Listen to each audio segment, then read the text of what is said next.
الحمد لله رب العالمين وبه نستعين على أمور الدنيا والدين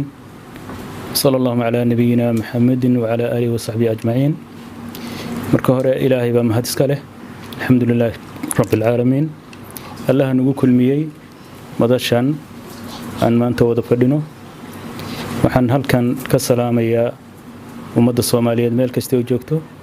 iyo reer Puntland iyo magaalada Boosaaso shacabkeeda waxaan halkan ka tacsiyeynaynaa dhibaatadii ka dhacday magaalada Boosaaso oo aan isleeyahay waxay ahayd fitan waxay ahayd shar aan Puntland hore looga baran waxay ahayd masiibo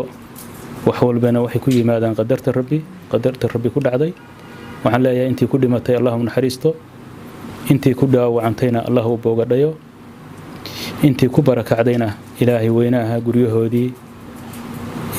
si nabadgelyo ah ugu soo celiyo hantidii ku baaba'dayna dadkii lahaa ilaahay uu cawl celiyo inta kadib waxaan uga mahad celinaynaa madaxweynaha Puntland mudane Saciid Cabdullaahi Deni xabad joojintii iyo baaqii uu soo saaray war-saxaafadeedkiisii xalay waxaan leeyahay shacabka Boosaaso waa arin ay ku soo noqon karaan ay ku degi karaan oo aan isleeyahay waxay furaha koowaad u tahay nabadgelyada magaalada Boosaaso maadaama horay wasiirra uga hadleen oo ay xabad joojintii jabtay oo ay dhibaato tii ka weyn ay dhacday madaxweynuhu aad iyo aad ugu mahadsan yahay sida wanaagsan oo uga hadlay iyo tacsiyeyntiisii iyo sidii uu uga danqaday dhibaatadii dhacday iyo kelmadii isticmaalay intaba aad iyo aad ugu mahadsan yahay waan soo dhaweynaynaa waxaan leenahay intaas iyo in ka sii badan oo hawla ayaa ku taal ilaahay ku fududeeyo inta kadib annagu odayaal ahaan maadaama aanu halkan joognay runaantii waxaanu tan iyo markii arrinkani soo baxay waxaan u fadhinay shir waxaanu la kulmaynay dhinacyada dawladda halkan ka joogay oo wasiiradu ay ugu horeeyeen iyo dhinaca kaleeto oo agaasimaha BSF marka Maxamuud Ismaan Cabdullaahi runaantii waxaanu wax ku dhisnay marka wixii noo muuqday waxaanu ka taxadarnay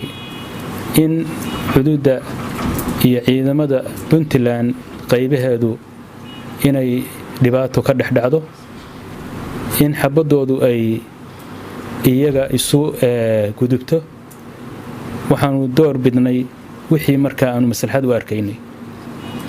ilaahay wuxuu qadaray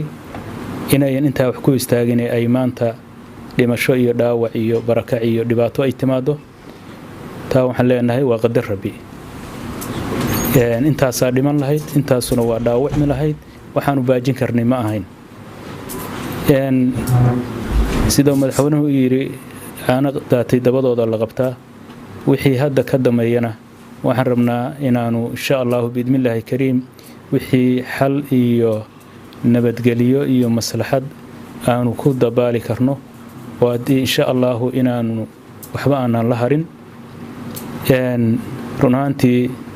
simada halkan fadhiya iyo in badan oo kamid ah dhaqanka Soomaalida ama Puntland waxay hormuud ka yihiin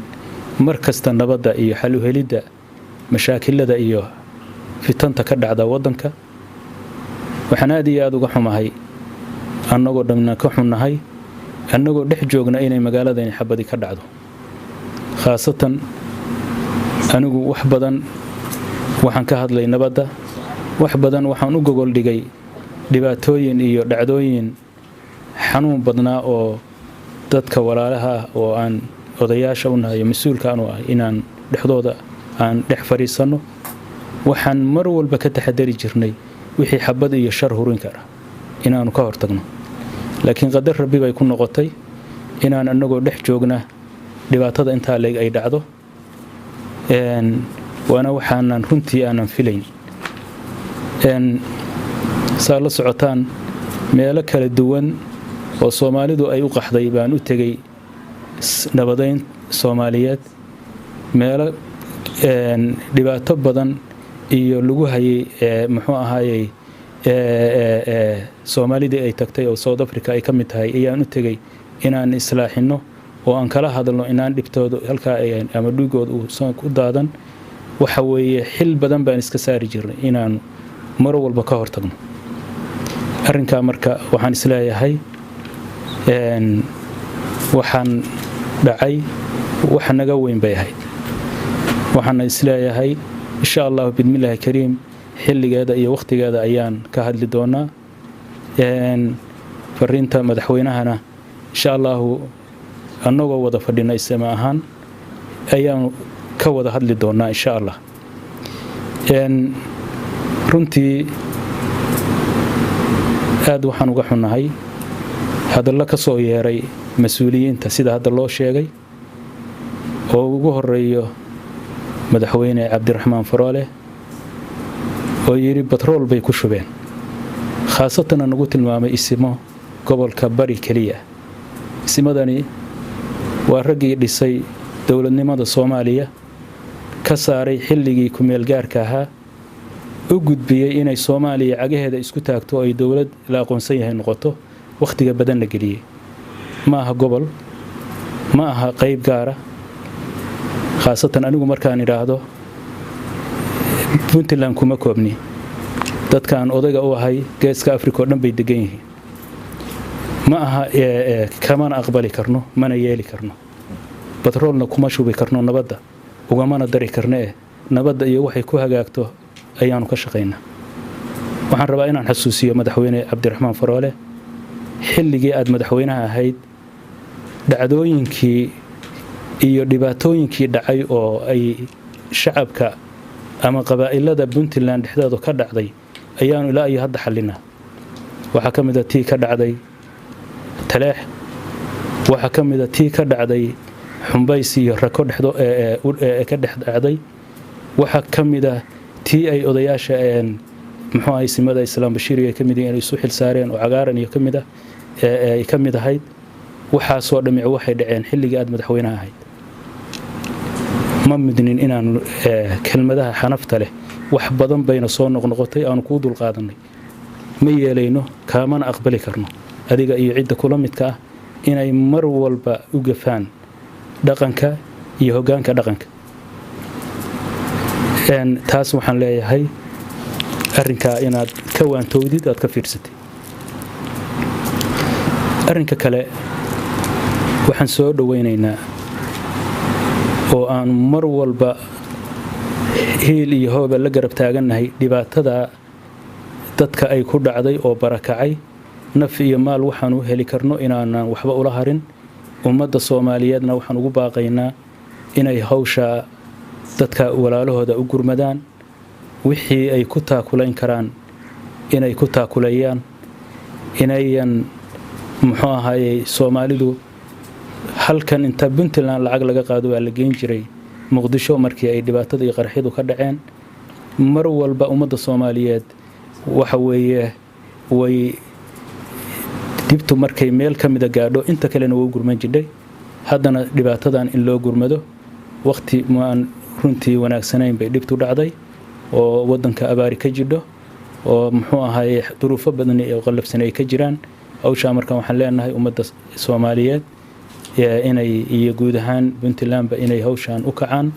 oo ay xil iska saaraan dadka walaalahooda dhaqaale fiican in loo ururiyo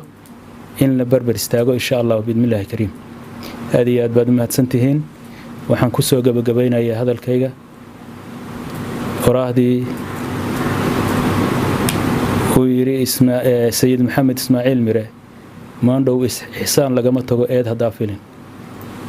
waxa weeye hadalka aan munaasibka ahayn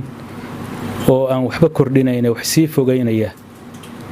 in mar walba laga waantoobo waxaan mar labaad iyo mar saddexaad ba soo dhaweynaynaa erayadii iyo tacsiyeyntii iyo sidii danqashada lahayd ee madaxweynaha Puntland mudane Siciid Cabdullaahi Deni uu uga hadlay dhacdadan xalay waxaan leenahay madaxweyne intaas iyo aad hore uga sii wadid weeye aad iyo aad baad u mahadsantihiin ummadda Soomaaliyeed iyo ummadda reer Puntland khaasatan magaalada Boosaaso nabad weeye dadku guryahoodii ku soo noqdeen ilaahayna waxaan uga baryaynaa intii dhimatayna Allah u naxariisto inta dhaawacantayna Allah u boogadhayo inta barakacdayna iyagoo nabdoon ilaahay guryahoodii ku soo celiyo hada billahi tawfiiq wa salaamu alaykum wa rahmatullahi wa barakaatuh